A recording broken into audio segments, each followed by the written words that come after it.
Qui è ora. Qui è dove conoscere significa confrontarsi con le sfide della contemporaneità, ascoltare le nuove generazioni da accogliere nel tempo presente. Ora. Università Cattolica del Sacro Cuore. Visita il sito unicat.it.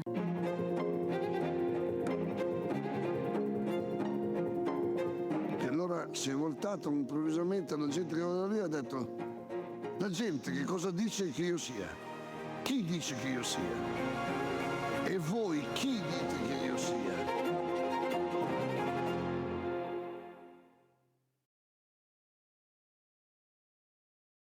Qui è ora. Qui è dove conoscere significa confrontarsi con le sfide della contemporaneità, ascoltare le nuove generazioni da accogliere nel tempo presente. Ora. Università Cattolica del Sacro Cuore. Visita il sito unicat.it.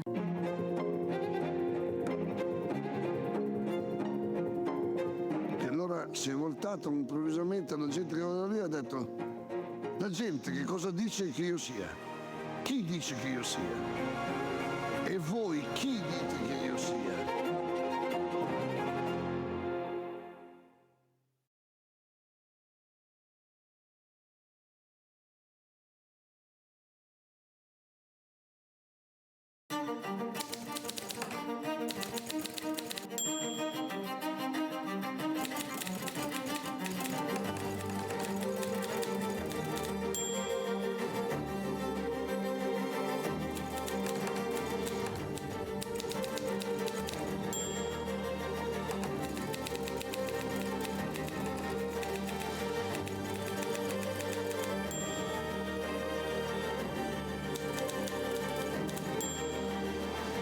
Civiltà dell'amore, fratelli e sorelle, costruite senza stancarvi mai questa civiltà.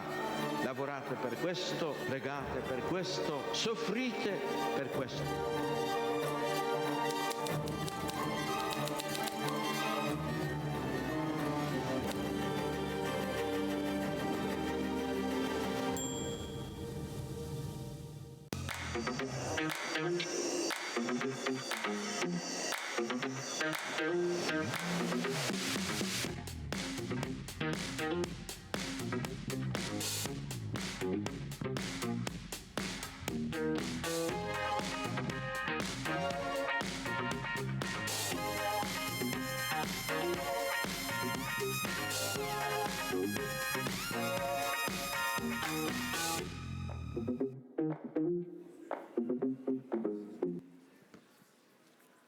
Buongiorno a tutti.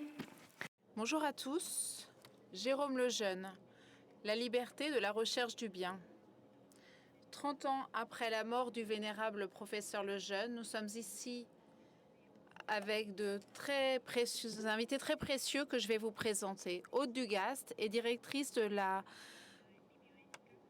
chaire internationale de bioéthique et de la Fondation Lejeune pour sa section française.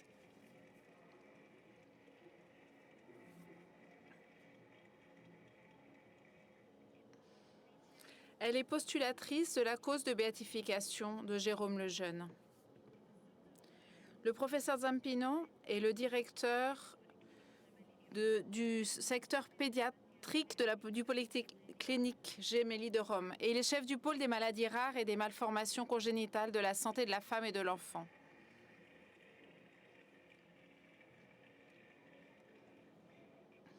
Et enfin, Angelo Carfi.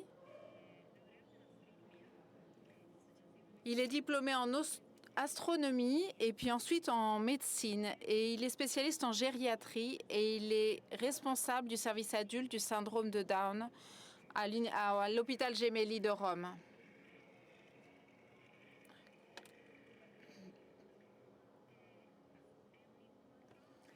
Notre rencontre naît d'une expérience d'amitié, l'amitié du meeting avec Jérôme Lejeune. Lejeune est venu au meeting en 1985 et en 1990 et il y a tenu 2 leçons magistrales splendides. Cette amitié s'est poursuivie avec sa famille que nous avons eu la chance d'accueillir ici au meeting, sa fille Clara, sa femme Birtje et beaucoup d'autres amis de la Fondation Lejeune. Et cette amie se poursuit et elle a marqué beaucoup d'entre nous du point de vue humain et professionnel. Et puis, l'amitié professionnelle et humaine avec ses deux collègues médecins, de laquelle est née une richesse de rapports, tant du point de vue médical que professionnel, et du point de vue humain aussi. C'est pour ça que c'est un honneur pour moi de me trouver ici. Je veux dire aussi quelque chose sur le fait que je me trouve ici à modérer cette rencontre, c'est que je suis très liée à la personne de Lejeune. En 2011, je me trouvais à New York, où j'ai vécu quelques années avec ma famille et où j'ai fait une expérience professionnelle à l'université de New York. Le docteur Paravicini, avec qui je parlais, m'a amené à cette rencontre à New York, une sorte de meeting comme celui-ci, qui se tient à New York en Amérique et qui s'appelle le New York Encounter. Et là, j'ai connu la fille de Lejeune, Clara, qui racontait qui était son père, pardon. Je l'en avais entendu parler, je l'avais entendu citer et j'ai été très marquée par cette rencontre. Il m'a fascinée en tant qu'homme, en tant que professionnel, médecin, mais aussi par l'unité de la vie qu'il avait. Lorsque je suis rentrée en Italie pour une série de coïncidences, le meeting organisait une exposition qui a été itinérante ensuite. Et avec quelques amis médecins et étudiants de Bologne, nous avons eu l'occasion de faire venir cette exposition à Bologne. Et cela nous a aussi beaucoup marqués. Ici, j'ai rencontré à nouveau le professeur Stripoli, que beaucoup d'entre vous connaissent. Et lui aussi, en rencontrant la personne de Lejeune, avait commencé ou recommencé à faire de la recherche sur le syndrome de la trisomie 21 pour essayer de trouver un soin pour ses patients. Et il avait besoin, c'est un généticien pur, et il avait besoin de quelqu'un qui s'occupe de l'aspect clinique de cette recherche. Moi, je suis néonatologue, je travaille en néonatologie, et il y avait également un service qui avait été lancé aussi par un autre personnage très important pour moi, le professeur Corky, qui suivait les enfants atteints de trisomie 21. Mais je ne m'étais jamais occupée de ces enfants. Et alors j'ai décidé de me consacrer à cette recherche. Et c'est ainsi qu'a commencé une grande aventure humaine et professionnelle. J'ai commencé à suivre d'abord ce laboratoire avec le professeur Corky. Et ensuite, j'ai reçu la responsabilité de ce laboratoire lorsque ce professeur est parti à la retraite. Cela m'a apporté beaucoup de compétences, mais aussi une grande richesse humaine dans la rencontre avec les familles et les enfants qui viennent dans notre dispensaire. Certains m'appellent l'héritière, justement pour la richesse de ce lieu. Et cela, c'est pour vous dire combien cette personne a marqué l'histoire de beaucoup d'entre nous. C'est la réponse pour laquelle je suis là. Je voulais montrer juste une diapositive pour montrer, voilà, c'est l'équipe dont c'est parti. Vous voyez au centre le professeur Corky, à sa droite le professeur Stripoli, et il fait des recherches très importantes. Il est parvenu aussi à des hypothèses qu'il va falloir bien entendu vérifier pour le traitement de ces enfants. Ça, c'était le début. C'est devenu quelque chose de beaucoup plus grand grâce à beaucoup de jeunes, de doctorants, des médecins en formation qui ont commencé à consacrer leur vie à ces patients.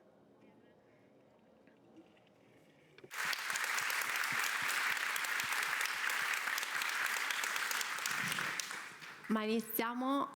Commençons par raconter qui est Jérôme Lejeune et demandons à Aude de nous le présenter,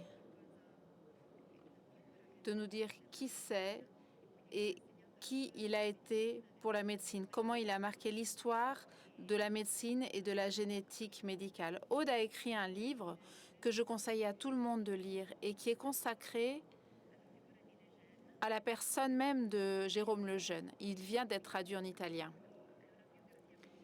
C'est une très belle biographie qui permet de tout savoir de lui. Et on lui demande de nous le raconter. Un grande applauso. Merci, Chiara. Je vous demande un grand applaudissement pour elle parce qu'elle fait un très beau travail avec tous ses enfants. Alors, qui est Jérôme Lejeune? C'est difficile en 10 minutes de vous raconter qui il est parce que c'est une personne sur laquelle je travaille depuis plus de 10 ans.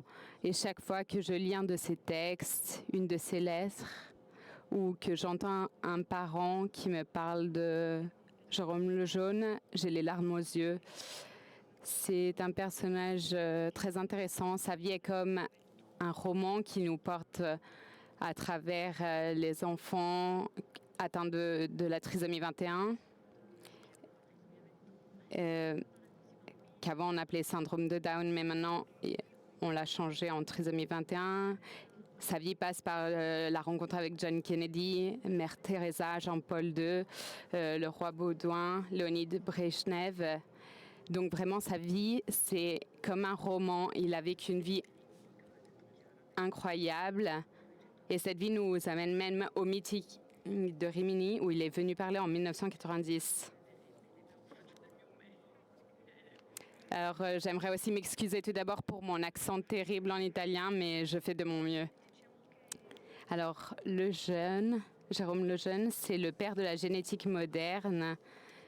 Il a fait cette découverte de la trisomie 21. Il a découvert en 1958 ce chromosome en trop en faisant un karyotype sur un enfant affecté par le mongolisme. Et il a ensuite nommé donc cette maladie la trisomie 21. Ça a été vraiment une révolution pour les patients, mais surtout pour les parents. Je ne sais pas si certains d'entre vous ont des enfants atteints de cette trisomie 21, mais avant cette découverte, en France, en tout cas, cette maladie était comme une malédiction. Quand les parents attendaient un enfant atteint de cette trisomie, ils pensaient que c'était une punition de Dieu, pour leur vie de péché, un péché de leurs parents. Donc c'était vraiment un grand drame parce qu'il y avait cette maladie qui était incurable, on ne pouvait rien faire. Et puis il y avait un rejet de la société, donc on pointait du doigt les parents. Donc Jérôme Lejeune, à travers cette découverte, a tout changé. Parce qu'il a découvert qu'il y avait une cause génétique à cette maladie et donc ce n'était pas la faute des parents.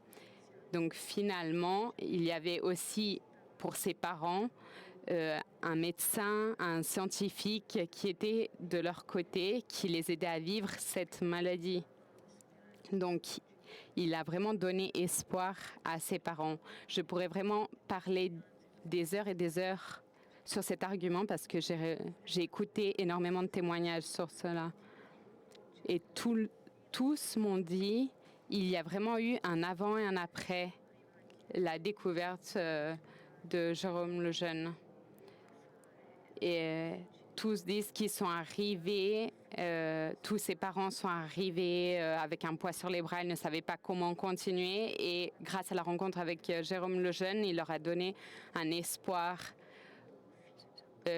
Tous disent qu'ils n'avaient jamais vu quelqu'un qui regardait leur enfant avec autant d'amour. Donc ça, c'est vraiment des mots que les parents m'ont dit. C'était une personne qui donnait de l'amour, de l'espoir et de la force à ses parents. Ça a été bien évidemment aussi une révolution génétique parce que ça a été la première maladie chromosomique découverte.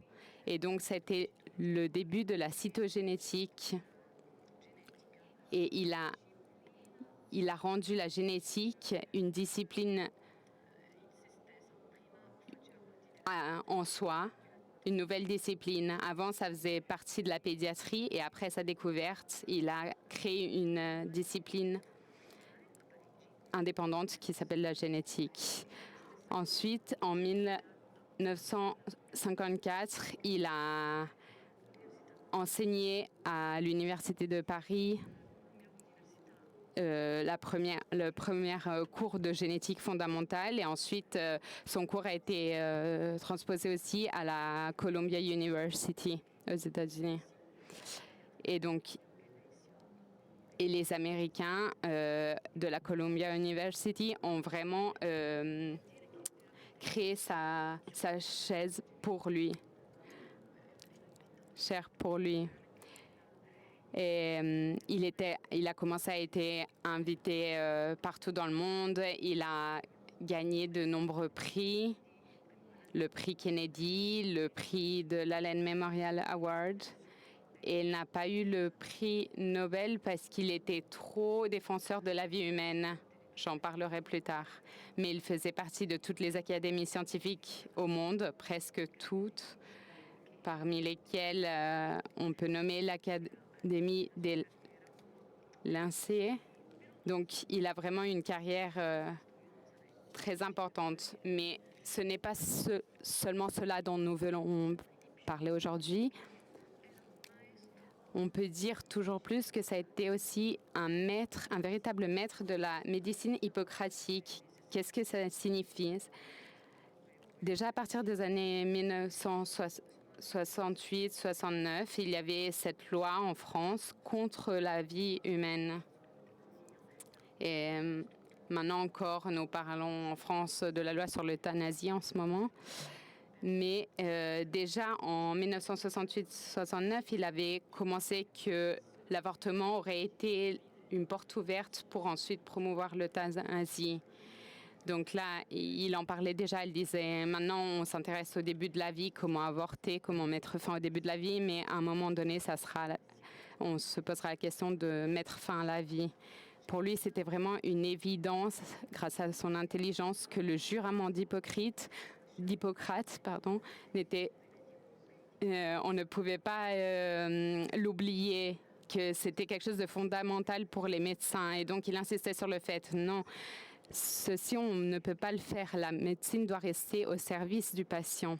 Ça a l'air de quelque chose de très simple, mais si on regarde la situation aujourd'hui, c'est pas du tout simple de rester fidèle à ce serment. Et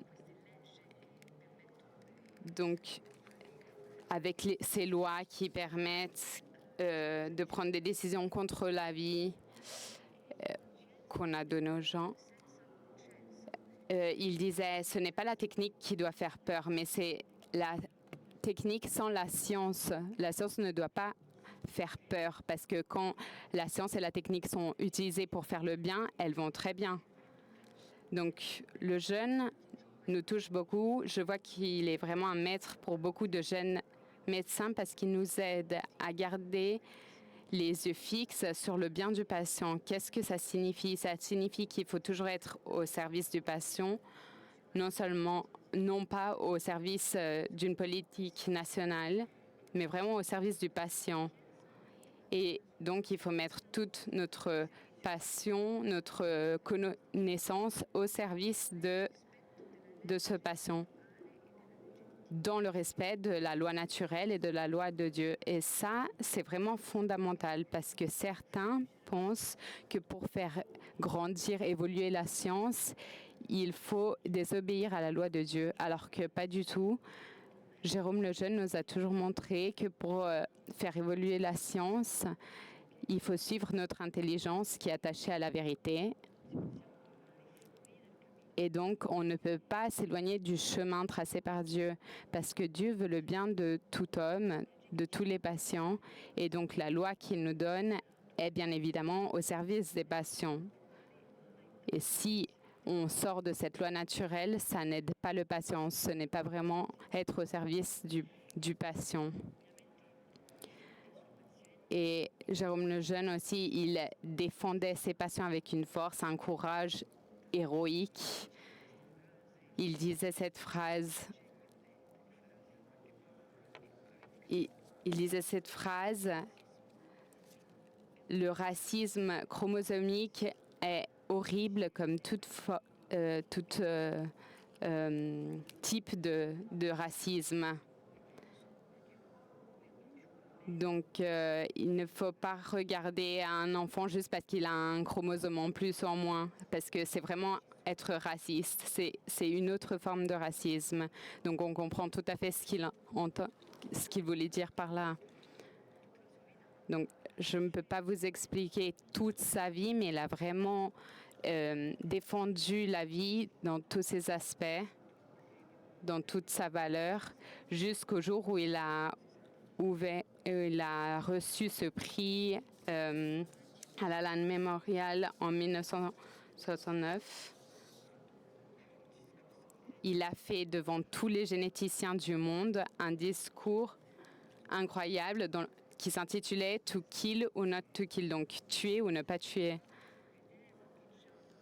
Et c'était en 1969. Donc déjà à l'époque, quand il voyait que les généticiens commençaient à parler du fait de pouvoir sélectionner les enfants avant leur naissance, il poussait les gens à réfléchir sur la vocation de la médecine. Il disait, on doit vraiment se poser la question de la vocation de la médecine parce que si notre vocation devient le fait de tuer les enfants malades, nous ne sommes plus des médecins. Parce que les médecins sont là pour soigner les gens malades. Ils doivent être là au service des patients. Après son discours, il y a eu un silence incroyable. Ça a vraiment été une bombe. Il n'a eu aucun applaudissement. Et à la fin de son discours, il était très conscient d'avoir perdu l'occasion de recevoir le prix Nobel. Mais quand il est rentré à Paris, il a dit « Je sais qu'en disant comme ça, je risquais de ne plus recevoir le prix Nobel, mais pour moi, il n'y a eu aucun doute entre perdre le prix Nobel et perdre la vie d'un enfant affecté de la trisomie 21. » Il faisait déjà partie, il y avait déjà l'Académie pontificale pour la science et il a eu l'occasion donc de rencontrer le pape Jean-Paul II. Et il y a eu cette rencontre très belle entre les deux parce que les deux aimaient profondément la vie, ils avaient ce regard de contemplation de la vie, le même sens de l'humour. Donc ça a vraiment été un coup de foudre entre les deux. Et le Saint-Père mettait toute sa confiance dans Jérôme Lejeune et lui a demandé donc de créer l'association pour défendre la vie. Et il a été le premier président de cette académie pour le soutien de la vie. Et d'ailleurs, il est mort quelques mois après l'avoir fondé en 1994. Et Jean-Paul II, quand il est venu en France pour la journée mondiale des jeunes, pour la GMJ, en 1997, est allé prier sur la tombe de Jérôme Lejeune. Donc ça, c'est quelques mots pour vous dire que la vie de Jérôme Lejeune, qui aujourd'hui est vénérable, il y a sa cause de béatification qui est en cours. Jean-Paul II avait écrit une lettre très belle au cardinal de Paris en décrivant toute son admiration pour Jérôme Lejeune en disant qu'il doit être un exemple pour nous tous. Donc voilà quelques mots pour vous dire la richesse de sa vie.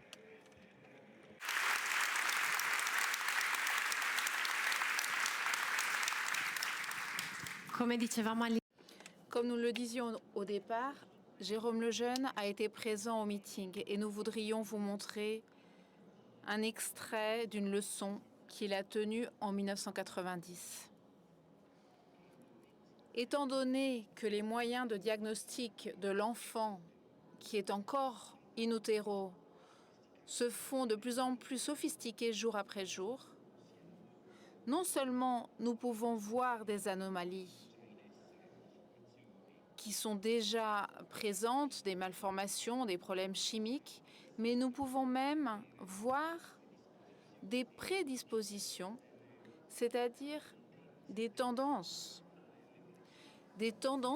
pour certaines maladies, des propensions, des maladies qui pourront peut-être se manifester très tardivement dans la vie. Par exemple, on peut déjà entreapercevoir dans le fœtus le gène de la choréa de Huntington, qui est une maladie qui conduira à la démence autour de 40 ans, ou bien on peut voir une prédisposition à la maladie de Alzheimer qui conduira à la démence sénile entre 50 et 60 ans. Alors, cette prudence nous commande d'éliminer des malades, des sujets qui sont reconnus porteurs de ces maladies? La réponse est claire, c'est non. Bien sûr, ces maladies coûtent cher en termes de souffrance pour les patients et pour leurs familles, en termes de poids social pour la communauté, qui doit parfois remplacer les parents parce que le fardeau est parfois insupportable.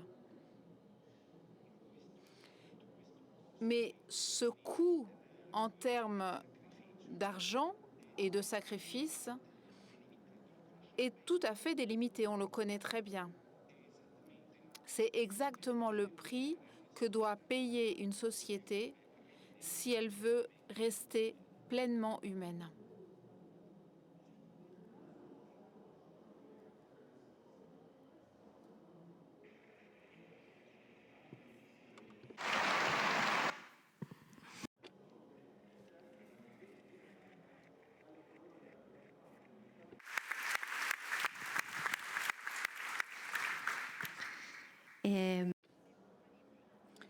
Dans ton livre, tu écris que le jeûne est délicat, mais unifié.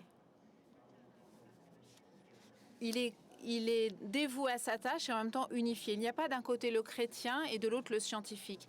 Et ça, en rencontrant sa personne, c'est ce qui m'a toujours touchée, parce que c'est quelque chose que je désire. Oui, tout à fait. C'est un point très important de la vie de Jérôme Lejeune. Ce qui est beau, quand j'ai étudié sa vie, et qui m'intéresse aussi en tant que personne, sur le plan personnel, il m'intéresse aussi sur le plan personnel. Il y a de très beaux saints, très grands, mais qui me semblent tellement éloignés de moi que ça ne m'aide pas beaucoup dans ma vie personnelle. Et Jérôme Lejeune, c'est un laïc scientifique, marié, avec des enfants. Il travaillait à Paris, au laboratoire, à l'université. Il allait en vélo dans les rues de Paris. Donc quelqu'un de très normal. Il est mort il y a 30 ans. Donc pour les plus jeunes d'entre vous, ça semble être une éternité. Mais pour nous, c'était hier. Je connais très bien sa femme, ses enfants, ses petits-enfants. Donc c'est vraiment l'un d'entre nous. Et puis comme j'ai eu la chance, la joie de pouvoir lire toutes ces lettres, y compris les lettres qu'il écrivait à sa fiancée, il s'écrivait tous les jours. Et ensuite, quand ils ont été mariés et qu'il devait s'éloigner pour son travail, ou bien qu'elle rentrait en vacances au Danemark, puisqu'elle était danoise, ils s'écrivaient tous les jours. Donc nous avons bien 2000 lettres de correspondance entre eux. Donc cela nous apporte bien sûr beaucoup d'indications. Et donc lorsqu'il était fiancé, il explique à sa fiancée qu'il est faible. Il est faible, il n'a pas de force, il n'a pas d'espoir. Et que c'est son amour pour elle et son amour à elle pour lui qui lui donne sa force. Et alors, lorsqu'on le connaît, on dit, mais ce n'était pas possible. Ceux qui l'ont connu disent, c'était lui, notre roc, notre force, notre espoir. Alors, comment est-ce qu'il est devenu ce roc ? Donc, en travaillant sur lui, j'ai vu que c'était cette unité profonde entre le cœur et l'intelligence qui lui ont donné cette force, cette liberté intérieure, cette force. Qu'est-ce que cela veut dire ? Cela veut dire que lorsqu'on voit la vie de Jérôme Lejeune, on voit que l'excellence académique et l'exercice héroïque des vertus chrétiennes s'entretiennent de façon réciproque l'une l'autre. Elles grandissent ensemble et elles permettent la proximité envers le prochain et une grande liberté en même temps.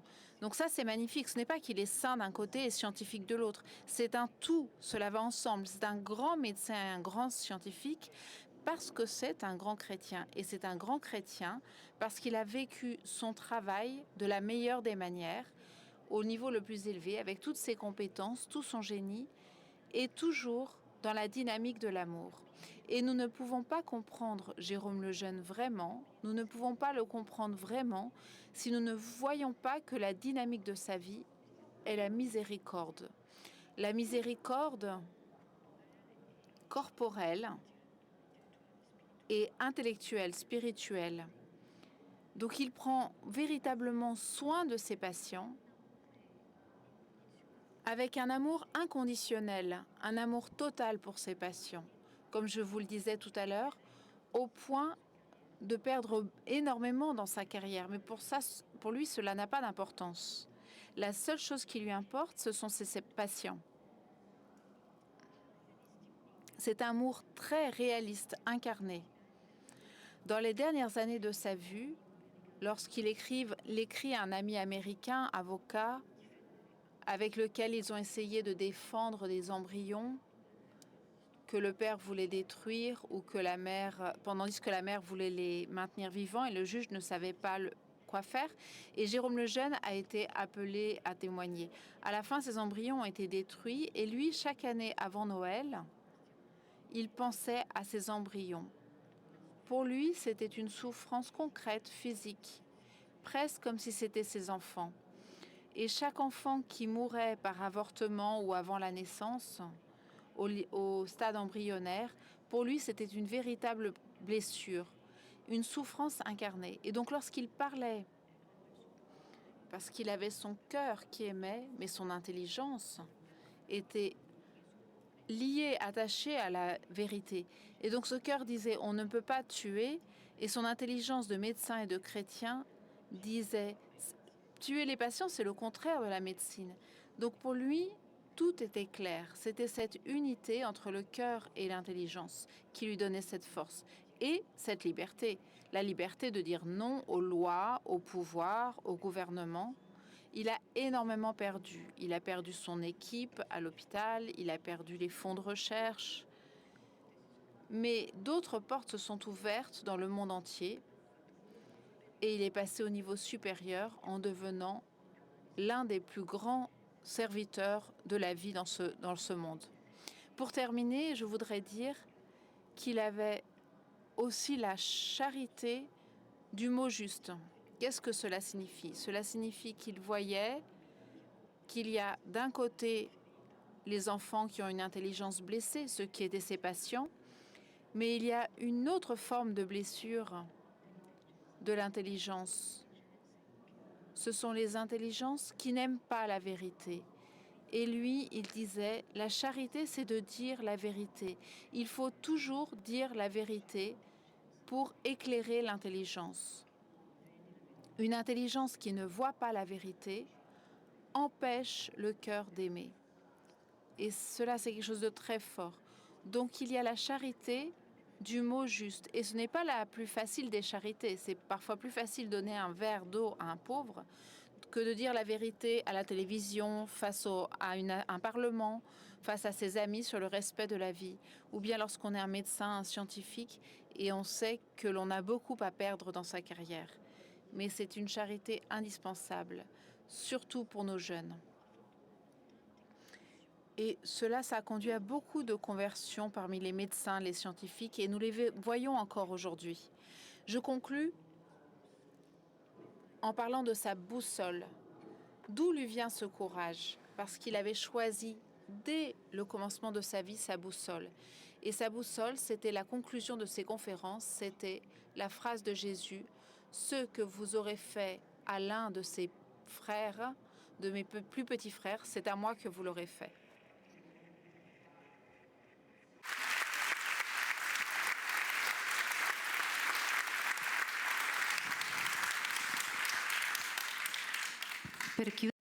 Pour conclure cette introduction d'Aude, et comme tu as cité ses lettres à sa femme Birte, je vous lis un extrait d'une lettre qui m'a beau jour touchée pour cette idée du partage de l'idéal dans sa famille. À un moment donné, il dit qu'on lui propose ce travail sur ses enfants et il y a sa femme. C'est un objectif passionnant qui nous demandera de grands sacrifices, ma chère. Mais si tu es d'accord d'accepter une vie précaire mais juste et saine, fondée sur cette espérance, je suis sûre que nous y arriverons. Je dis nous parce que ce n'est que si tu m'accompagnes et que tu m'aides que j'arriverai à quelque chose.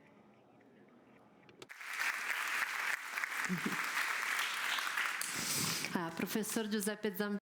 Professeur Giuseppe Zampino, nous avons décidé de nous tutoyer à cause de l'amitié qui nous lie. Tu te consacres aux soins de ces enfants fragiles dans un secteur de la pédiatrie à l'hôpital Gemelli. Donc il s'occupe non seulement d'enfants trisomiques, mais aussi d'autres enfants avec d'autres malformations génétiques. Donc que signifie cette fragilité? J'ai préparé des diapositives. Alors, que signifie la fragilité? Si je dois représenter la fragilité, je la présente avec Achille. C'est un grand guerrier qui tout seul pouvait tuer tout le bataillon. Mais pourquoi il est fragile? Parce que tout seul, et il était à un point de mort et cela le rendait non pas un homme, mais cela le rendait un homme. Il disait la fragilité, c'est l'essence de l'homme. Une des déterminantes des composantes de la fragilité, c'est la limite. La limite, c'est quelque chose d'ambigu parce que il a deux origines, limès et limène. Limès, ça signifie barrière, terminus, périmètre, alors que l'hymen, c'est le début. Donc, comme dans cette image, on voit que d'un côté, c'est le commencement de l'océan, c'est le début de l'océan et c'est la limite de l'île. Nous, on pense toujours que la limite, c'est quelque chose de négatif, alors que le début est quelque chose de positif. Et pourtant, ce n'est pas comme ça. Nous sommes ce que nous sommes parce que nous avons des limites. Vous me connaissez tel que je suis parce que j'ai cette limite. Nous sommes comme ça, tel que nous sommes, parce que nous avons une limite. Nous avons un périmètre physique et psychologique. Nous sommes comme ça parce que nous sommes comme ça. Le point, c'est que le monde nous pousse toujours plus à la perfection. Nous devons toujours nous améliorer. Nous devons être toujours plus parfaits. Et pourtant, la chose la plus importante, c'est le fait d'accepter sa propre limite. Parce que si on arrive à faire cela, si on arrive à faire cela, on arrive à comprendre beaucoup d'autres choses qui adviennent dans notre humanité. Donc, la barrière, la limite n'est pas toujours quelque chose de négatif. Mais si je dois analyser la barrière, donc ce qui détermine un handicap, alors, que signifie le handicap? Ça signifie un dysfonctionnement fonctionnel de structure. Donc, je n'arrive pas à faire quelque chose ou je n'ai pas un membre. Donc, cela implique une réduction dans les capacités et dans la performance. Qu'est-ce que ça veut dire? Ça veut dire que si j'ai seulement 3 doigts, je ne peux pas jouer le piano. Ou, au contraire, je peux être très doué si je joue du piano. Mais je peux avoir un déficit d'émotion et donc je n'ai pas la capacité de faire un concert, par exemple. Donc, si nous analysons notre vie de ce point de vue, est-ce qu'on ne serait pas tous un peu handicapés? Si on accepte qu'on est tous un peu limités et handicapés, alors c'est important d'avoir une vision plus générale de l'handicap. Donc il y a des facteurs contextuels qui peuvent devenir des barrières ou au contraire des facilitateurs. Et un des facteurs qui détermine l'un ou l'autre, ce sont nos attitudes. Donc c'est notre capacité à accueillir un défaut ou un handicap. Mais si je fais maintenant une analyse de ce que signifie le limen, donc on a dit que ça signifie le début, le seuil, l'entrée. Et donc ça nous mène à une responsabilité parce que quand un enfant naît, c'est un début. Le cri d'un enfant qui naît, ce n'est pas un paradigme seulement d'amour, de beauté, mais c'est un paradigme de responsabilité parce que si on ne le soigne pas, cet enfant meurt. mai. Une phrase de Le Jeune aujourd'hui, nous sommes certainement plus puissants que jamais, mais nous ne sommes pas plus sages. Et ça, c'est important parce que le Jeune disait que petit à petit, que l'humanité grandit, acquérit de nouvelles connaissances, nous devenons toujours plus puissants. Et avant, le monde était plus puissant de l'homme, mais maintenant, l'homme est beaucoup plus puissant que la Terre. Et donc, nous devons avoir l'humilité de reconnaître cette puissance afin d'être attentifs pour ne pas arriver à détruire notre essence. C'è un'altra Au-delà de l'intelligence, il y a une autre loi qui gouverne aussi la raison. C'est l'affection pour le prochain, la protection de celui qui n'a pas défense, la compassion pour ceux qui souffrent et le respect sans limite, y compris pour ceux qui sont distants, étrangers, différents, et même pour les inconnus qui nous suivront sur cette terre. C'est toujours le Jeune. Ça, c'est intéressant parce que ça nous donne le sens d'une réciprocité. Nous, dans notre rapport de droits et devoirs, il y a une réciprocité. Moi, j'ai un devoir envers vous et de même, vous l'avez envers moi. Donc, il doit toujours y avoir une réciprocité. Mais cette histoire de la réciprocité a fait naître un problème parce que moi, je n'ai pas de responsabilité envers ceux qui naîtront en 2100. Parce que moi, donc je suis très attentif à donner de l'amour à mon fils, à mon neveu, à mon neveu, au fils de mon neveu. Donc moi, je mets tout mon effort pour donner de la richesse à mes fils, à mes neveux, mais je suis en train de consommer tout ce qu'il y aura. Donc pour les enfants, il n'y aura plus rien. Et ça, c'est ce que nous voyons quand on est pédiatre. On voit vraiment que les enfants représentent le futur du monde. La compassion à l'égard des parents est un sentiment que tout médecin doit avoir. L'homme qui pourrait annoncer à des parents que leur enfant affecté d'une maladie grave, qui ne sentirait pas son cœur profondément touché par la pensée de la douleur qu'il va leur procurer, cet homme ne serait pas digne de notre profession. Ça nous permet d'introduire le discours de la communication et de la diagnostic. Quand un enfant est mal formé, c'est un des arguments les plus difficiles à affronter parce qu'il y a deux difficultés. La première, de la part du médecin qui ne veut pas communiquer quelque chose qui va provoquer de la douleur. Et de l'autre côté, il y a la difficulté des parents qui doivent reconnaître que c'est son enfant et qu'il n'est pas selon l'image qu'il avait. Et donc, les parents se retrouvent face au fait que l'enfant qui est en train de naître ne correspond pas à leur fantaisie d'un enfant parfait, beau. Et donc, cela fait naître beaucoup de difficultés. Alors, il y a le fait que le médecin doit utiliser des mots difficiles que normalement on n'attribue pas à la médecine. Donc, des mots tels que « je ne sais pas »,« peut-être »,« je me suis trompée ». Et puis, il faut tenir compte des composantes émotives et cognitives de la famille. Donc, la première question souvent que les mamans nous posent, c'est « pourquoi ?» Et le médecin répond toujours c'est parce qu'il y a une mutation génétique du gène FGFR. Ça, c'est la génétique qui nous permet de répondre à une question de etiologie.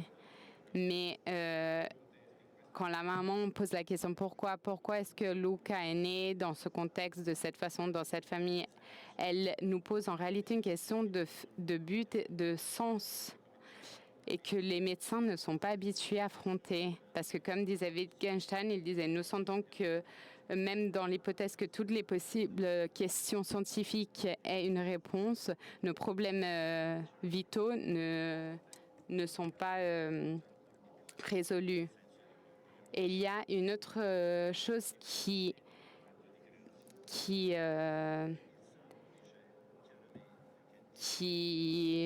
met en difficulté les mamans, c'est l'idée qu'un défaut génétique est un défaut de création.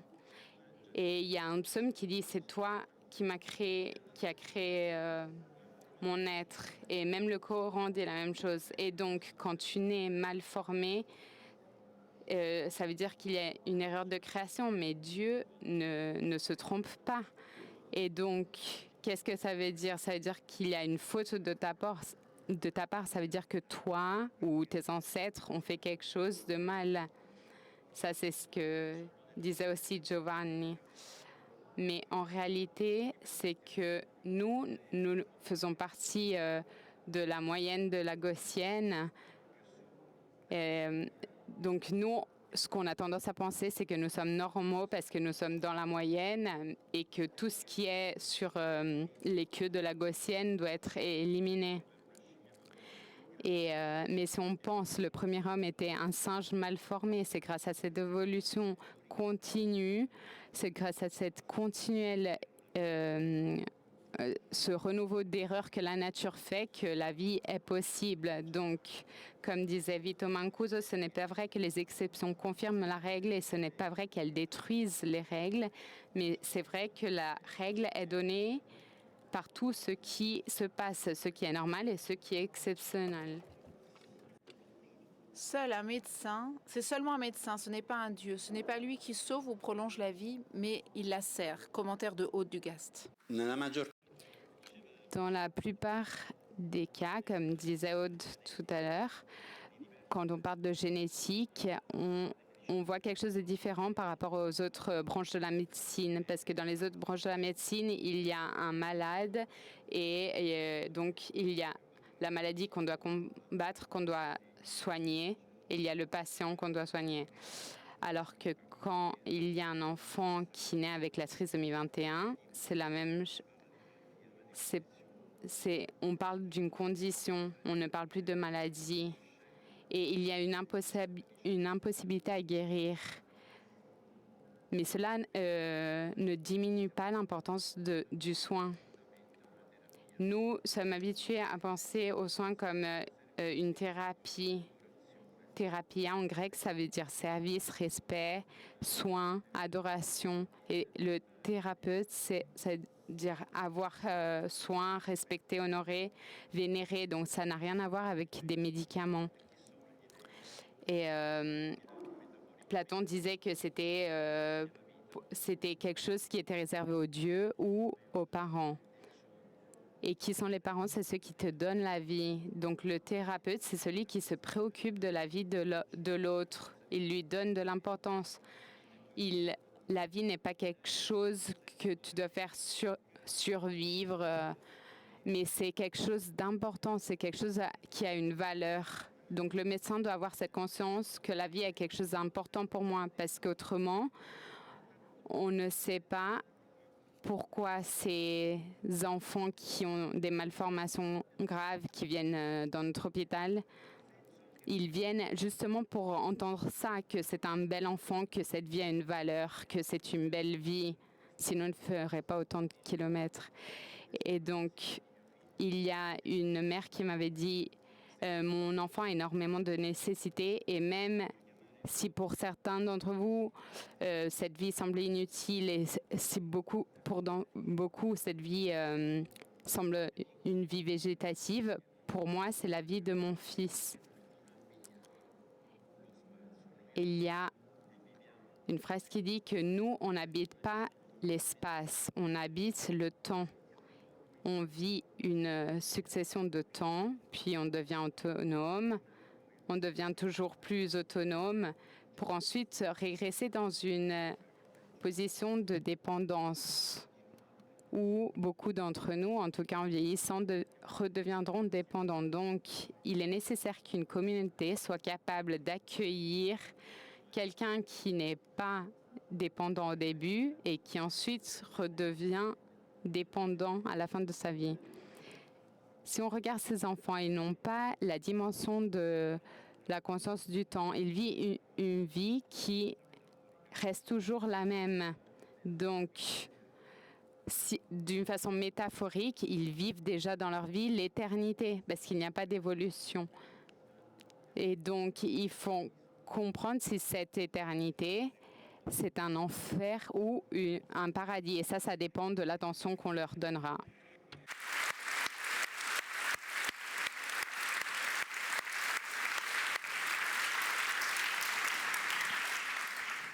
La qualità di una La qualité d'une civilisation se mesure au respect que celle-ci manifeste envers ses membres les plus faibles. Tout l'amour, le dévouement, tout l'argent qui sera dépensé pour protéger ceux qui sont lésés sont le prix, le juste prix qu'une société doit payer pour rester humaine. C'est vrai.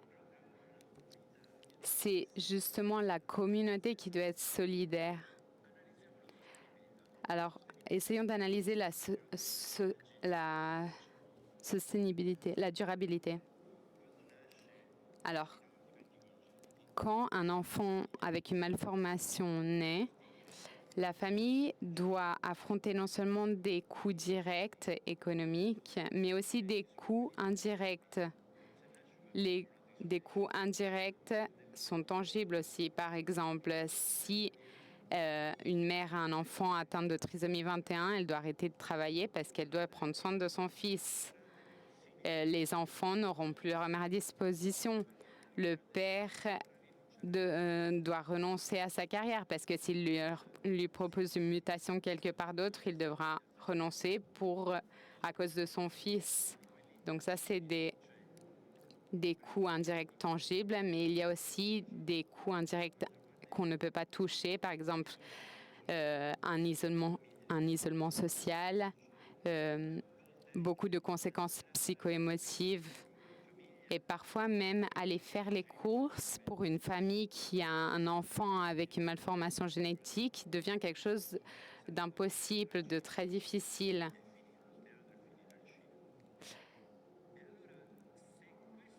Et donc, si ça, c'est le désavantage qu'on a, quel est l'avantage? Qu'est-ce qui nous permet de récupérer un équilibre afin qu'il y ait une durabilité? Alors, il n'y a pas en réalité une seule valuation, mais il y a sûrement la force des familles qu'on ne peut pas mesurer de façon objective. Et cette force des familles, on la retrouve dans l'affection des membres de la famille, dans le désir de pouvoir dépasser son propre sentiment d'impuissance, dans leur sentiment de religieux personnel. Mais l'élément principal de cette force, c'est qu'il s'agit de leur propre fils. Et la vie humaine commence par la conception. Et donc, quand commence cette force, cette dédiction, c'est quand on prend conscience qu'il s'agit de notre fils. Parce que si je vous dis qu'il y a plein d'enfants qui sont en train de mourir de faim au Burkina Faso, ça nous intéresse, mais jusqu'à un certain point. Alors que si vous avez votre enfant face à vous qui est en train de mourir de faim, ça vous touche tout de suite. Donc, quelle possibilité avons-nous d'aider une famille qui doit soutenir un enfant atteint de malformation? Alors, sûrement, on peut les soutenir en étant présent. Il y a un network social qui peut aider ces familles.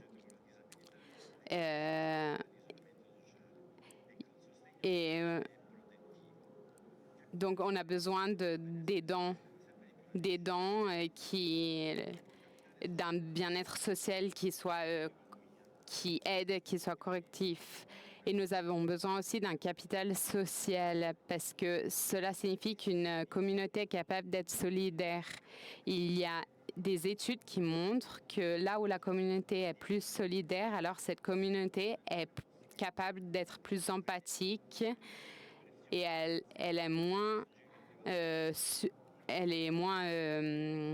sujette à mourir de cancer, de dépression, d'anxiété.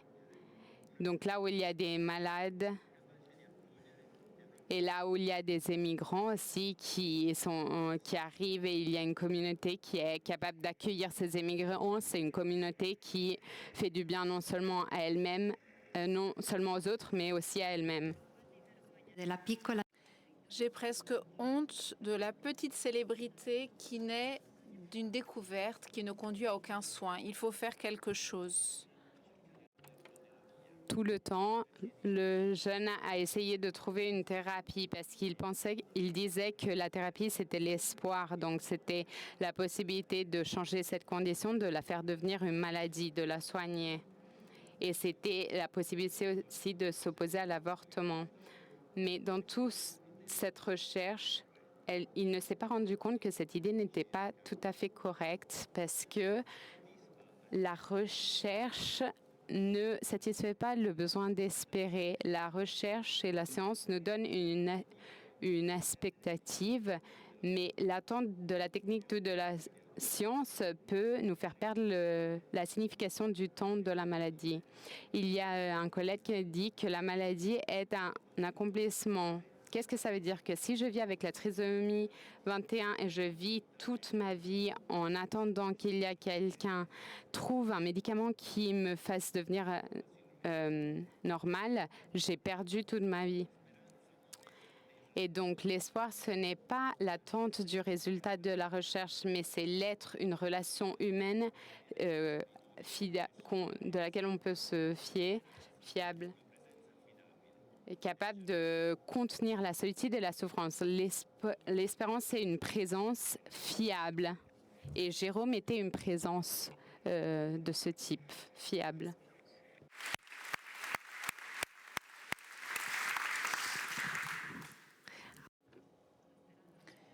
L'espérance, pour Jérôme, c'est une vertu concrète. Elle se manifeste dans la manière dont il regarde ses patients, dans la conviction que leur vie a une valeur. Cette capacité d'avoir la compassion d'eux, de les consoler et de manifester sa disposition intérieure face à la croix.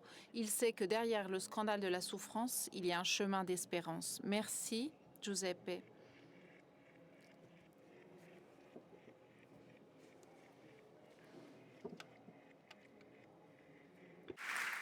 Angelo. Angelo, à toi la parole. Angelo est aussi un grand ami du meeting et de ce New York Encounter à New York, ce meeting de New York. Jean-Paul II, dans son discours sur la santé à propos de Lejeune, dit « Le professeur Lejeune a toujours su faire usage de sa profonde connaissance de la vie et des secrets pour le vrai bien de l'homme et de l'humanité, et uniquement pour cela. » On voit combien la consécration de Lejeune de prendre certaines positions était le fruit de son affection pour ses passions, comme nous l'avons vu. Et cela, ça transpirait dans son laboratoire, dans ses collègues. Comment cette consécration, ce dévouement à ses passions peut susciter des lieux de recherche et de soins au service des plus pauvres, comme Lejeune les définit. Comment ça peut se faire dans ton expérience? Bonjour à tous. Le dévouement vers le patient, vous l'avez entendu sous toutes ses facettes, c'était une caractéristique exceptionnelle de Lejeune. Et si je devais dire quelle est la première caractéristique que je cherche dans un collègue, c'est vraiment ce dévouement envers le patient. Parce que de ce dévouement dérive la recherche, qui pour nous qui sommes de pauvres mortels, c'est que nous allons étudier les choses avant de faire quelque chose sur le patient. Donc ça ne veut pas forcément dire être devant un microscope. Et de là dérive le soin. C'est-à-dire que celui qui est face à toi, si tu te laisses accrocher, si tu t'accroches au patient que tu as devant toi, alors tu vas faire des études pour lui. Tu vas lui donner le meilleur de ce que tu as à disposition. Et le moment du soin, dans ce cas-là, ce n'est pas un moment où on dit « tiens, tu prends ce traitement, puis on ne se verra plus », mais au contraire, ça va être l'occasion de réévaluer constamment le traitement. Donc, ce que j'ai le plus à cœur, c'est d'essayer d'entrer un peu dans cette dédition, dans ce dévouement. Parce que le risque de contempler une personnalité aussi importante que celle de Lejeune ou celle de mes amis Chiara Corbel, Enrico Petrillo, que j'ai accompagné à cette rencontre de New York dans d'autres occasions, c'est qu'on voit ces personnages démesurés et on dit « Ah, voilà quelqu'un qui a un dévouement et toi, tu l'as pas. » Point. Comme si c'était un don inné de sa part. Et moi, ce que je veux dire, c'est qu'il y a deux aspects. Je vais essayer de le dire. Le premier, c'est que Jérôme Lejeune, c'était quelqu'un qui était privilégié, comme nous le sommes, nous, dans notre travail. Parce que face à lui, s'asseyaient des patients, comme nous l'a appelé Pinault, nous l'a expliqué le professeur Zampino, qui sont une unité inséparable entre maladie et personne. On ne peut pas séparer l'un de l'autre. Et de cette unité, nous sommes transformés, nous, en tant que médecins. Moi, je suis gériatre. Mon école de gériatrie m'a enseigné, m'a formé à regarder l'unité, la totalité du patient. Si l'on se contente de regarder la maladie et on combat de toutes ses forces la maladie, on va faire une médecine qui peut être néfaste pour la personne, en tout cas qui est inhumaine. Et alors, c'est le malade qui transforme le jeune. C'est le malade qui nous transforme, nous. Ce sont des malades spéciaux, des malades qui nous font un énorme cadeau. Parce que non seulement ils nous aident à grandir en tant que médecins, mais ils nous aident à grandir en tant qu'hommes. Parce que, comme l'a dit le professeur à l'instant, tout homme est un mélange inséparable de grandeur et de petitesse, de grande force et de fragilité. Et l'école de nos patients nous apprend comment on peut se tenir face aux personnes. Ils nous ont appris, par exemple, ce que veut dire la souffrance. Et petit à petit, plus nous avons le courage d'être face à eux et nous nous faisons compagnons de route pour eux, plus ils nous forment en tant qu'hommes, plus ils nous disent ce que la souffrance apporte, plus ils nous disent le coût de la souffrance, le poids de la souffrance. Mais moi, j'ai appris à vivre de cette manière, nous disent-ils. La souffrance m'a aussi allégée, elle m'a aussi apporté. Et ça fait émerger des hommes différents. Donc, nous entrons de nos visites médicales d'une manière et nous en sortons d'une autre manière. Et donc ça, c'est le premier aspect de l'expérience de Lejeune qui l'a changé en tant qu'homme et qui a contribué à le changer en tant qu'homme. L'autre aspect que je voudrais souligner et qui m'a beaucoup frappée en lisant le livre d'Aude Dugast et en approfondissant la vie de Jérôme Lejeune, c'est que il avait déjà l'habitude de se laisser transformer. Quand il s'est assis face à ses patients, il était déjà prêt. Comment cela? Ce qui m'a beaucoup frappé, c'est que Jérôme Lejeune a échoué 4 fois à son examen de chirurgie. 4 fois, pas une. Bon, on pourrait dire une, d'accord, 2, bon, 4 fois. Ça veut dire qu'il avait tout misé dessus. Il était mentalement génial, extrêmement habile de ses mains, si je ne me trompe pas. Il avait tout ce qu'il fallait pour être un immense chirurgien, mais il a été 4 fois recalé. Donc, il a dû prendre un autre chemin. Et là, je crois que c'est là qu'a commencé à s'engager le grand chrétien qui était en lui. Il était très jeune et c'est là que le moteur s'est allumé. Le moteur qui lui a permis, je vais m'exprimer comme cela, d'abandonner son entreprise personnelle et d'entrer dans une aventure que quelqu'un d'autre te propose. Et à mon avis, cela, ensuite, c'est ce qui l'a caractérisé pendant toute sa vie. Et c'est aussi une perle exceptionnelle. Qui aurait pu imaginer que la vie allait l'amener à risquer de recevoir le prix Nobel, à parler avec le pape, etc., alors qu'il avait été recalé 4 fois. C'est le cœur de Lejeune qui entre dans cette aventure. Et je veux dire que son dévouement, ce n'était pas une soft skill, une compétence innée. On ne naît pas Jérôme Lejeune, on devient Jérôme Lejeune. Et je dirais même, c'est quelqu'un d'autre qui nous fait devenir Jérôme Lejeune.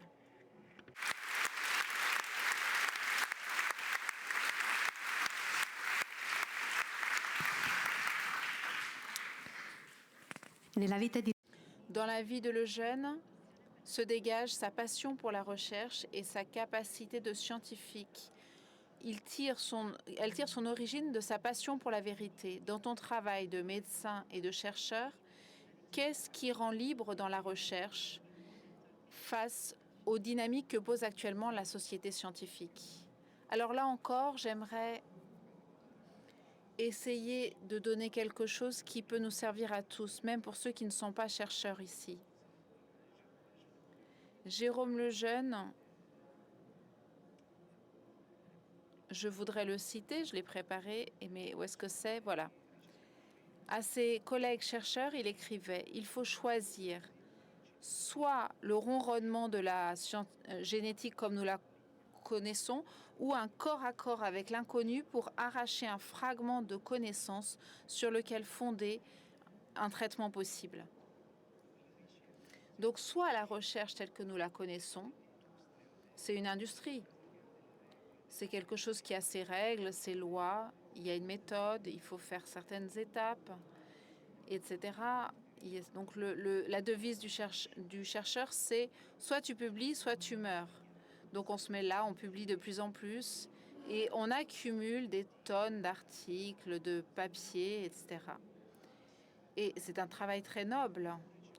Soit c'est cette aventure dont parle Lejeune, soit on se jette dans un corps à corps avec l'inconnu pour essayer d'arracher un traitement. Pour Lejeune, il y a toujours un aspect étroitement relationnel à l'intérieur de la recherche. Elle est inséparable. Lui, il a un œil de chercheur et un œil de médecin. Donc la recherche est inséparable de la médecine. Un compte, c'est de faire de la recherche parce que tu veux faire carrière, ou bien de faire de la recherche parce que tu aimes quelqu'un. Quelqu'un t'a accroché. Donc lui, il ne donnera pas son nom à toutes les découvertes qu'il a faites. Et ça, c'est un premier niveau qui est peut-être moins intéressant, mais il y a un deuxième niveau qui est encore plus intéressant et éclatant chez Jérôme Lejeune. Et c'est, donc très bref contexte, il vit à une époque dans laquelle la biologie fait un progrès incroyable. Enfin, les biologistes ont entre les mains la molécule miraculeuse, ce qu'on appelle l'ADN. Ils ont l'ADN entre les mains. Ils l'ouvrent, ils le décomposent, ils peuvent le manipuler, le lire. C'est une aventure culturelle, un énorme saut en avant de la science. Mais ce qui surprend Lejeune et qui le pétrifie, et c'est encore quelque chose que je voulais citer, c'est comment l'information entre dans la matière pour aliéner la matière. Cela, nous l'ignorons totalement. C'est-à-dire, ce qu'est l'ADN, c'est le langage secret de la vie. Et c'est le moment où la science lit ce message de la vie. Alors, le langage qui entre dans la matière, c'est ce qui émerveille tous les scientifiques de l'époque. Et face à cela, le chercheur, le grand scientifique, le jeune, est stupéfait. Face à ce mur, cette limite de la connaissance, ce voile que nous avons dans la connaissance, nous ne savons pas comment est-il possible qu'un langage entre dans la matière. Et ça, c'est un moment incroyable. Et là, face à cela, il fait un pas en arrière. Nous l'ignorons. Il est clair que dans son esprit, le langage dit qu'il y a quelque chose derrière ce mur de l'inconnaissable, de l'inconnu. Quelqu'un qui parle. Dans le moment culturel dans lequel il vit, dans ce mur, derrière ce mur, on peut très facilement coller l'étiquette de l'erreur ou du hasard.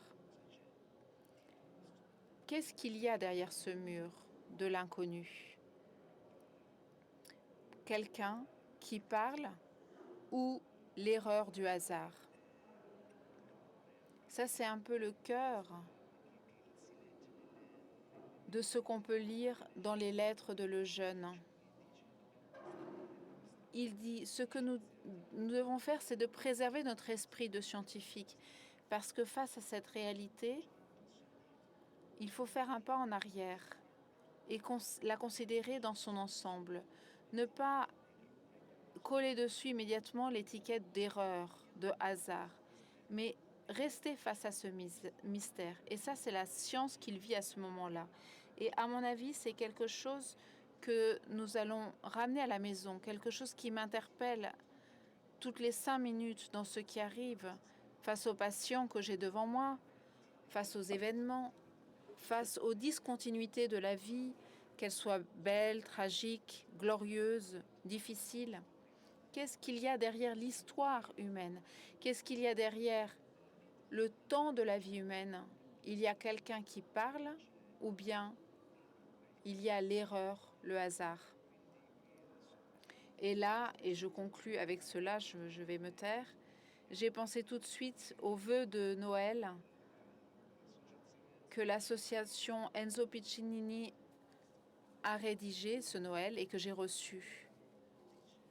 Et qui dit « Soit l'homme est une erreur, soit il y a une réponse. » Cette question, le jeune a connu l'immense aventure de la trouver en tant que scientifique dans l'ADN. Et ensuite, dans ce champ de bataille, on peut s'y mettre de différentes manières, l'avortement, l'euthanasie, mais aussi toutes nos relations interpersonnelles.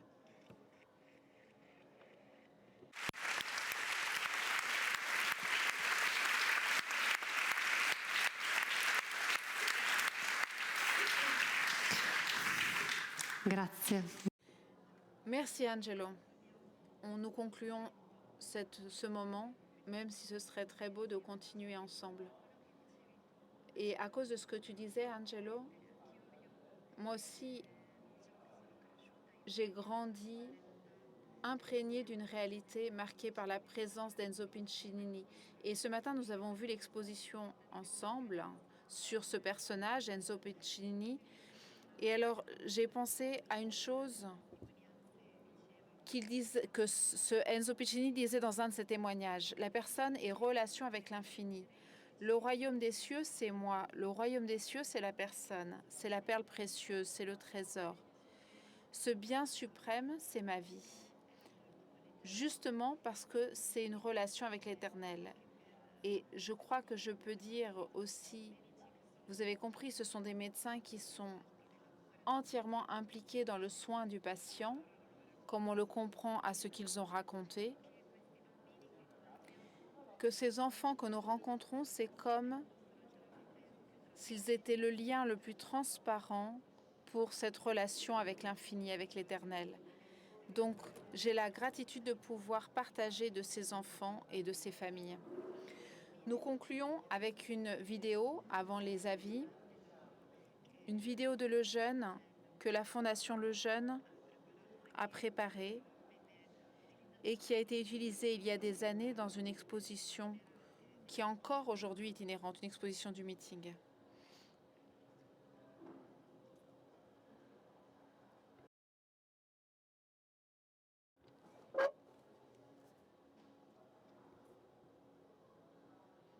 N'ayez pas peur.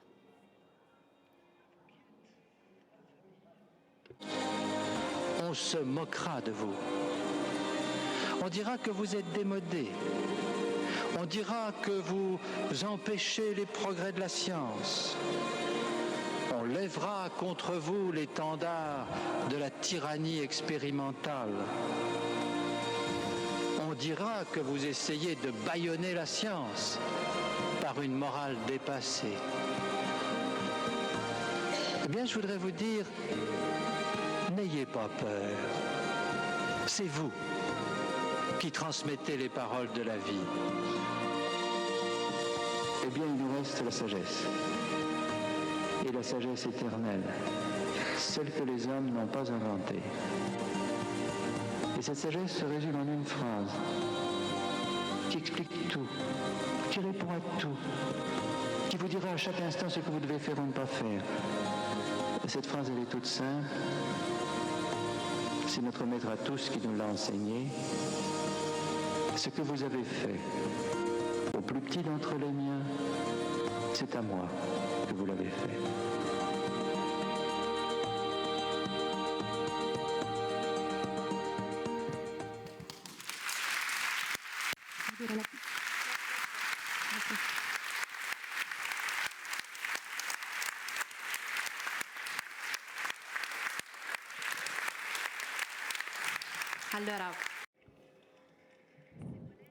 Alors, si vous voulez, il y a la possibilité d'avoir l'image de le jeune avec la prière pour l'intercession du vénérable Jérôme le Jeune. Parce qu'il manque seulement un miracle pour sa béatification. Donc, en tant que postulatrice, je vous appelle vraiment à le prier tous les jours afin que nous puissions avoir sa béatification.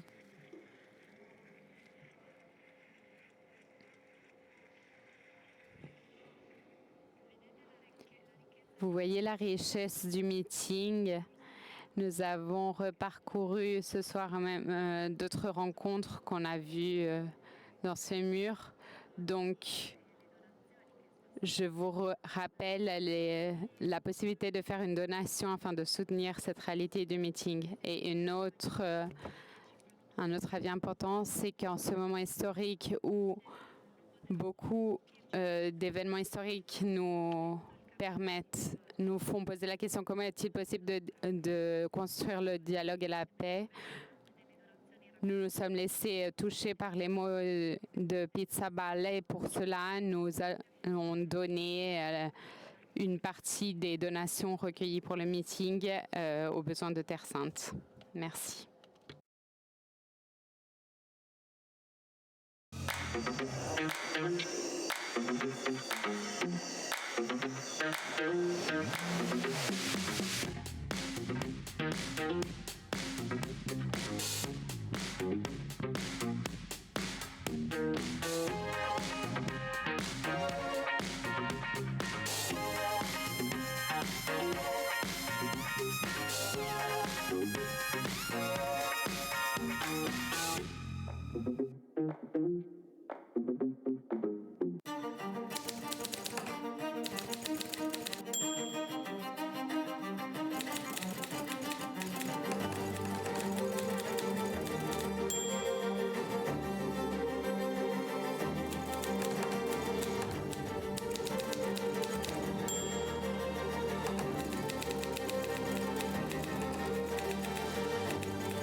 La civiltà dell'amore, fratelli e sorelle, costruite senza stancarvi mai questa civiltà.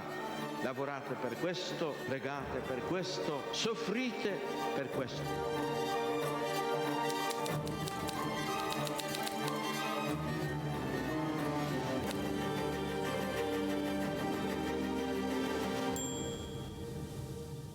Qui è ora. Qui è dove conoscere significa confrontarsi con le sfide della contemporaneità, ascoltare le nuove generazioni da accogliere nel tempo presente. Ora, Università Cattolica del Sacro Cuore. Visita il sito unicat.it.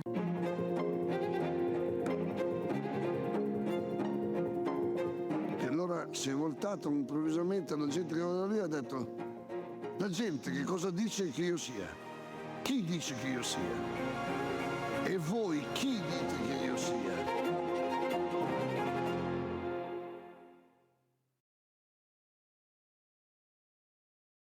Qui è ora.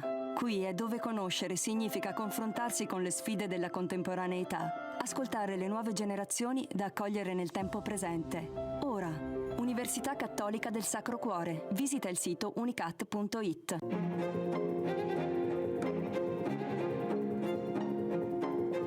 Allora si è voltato improvvisamente la gente che era lì e ha detto: la gente che cosa dice che io sia? Chi dice che io sia? E voi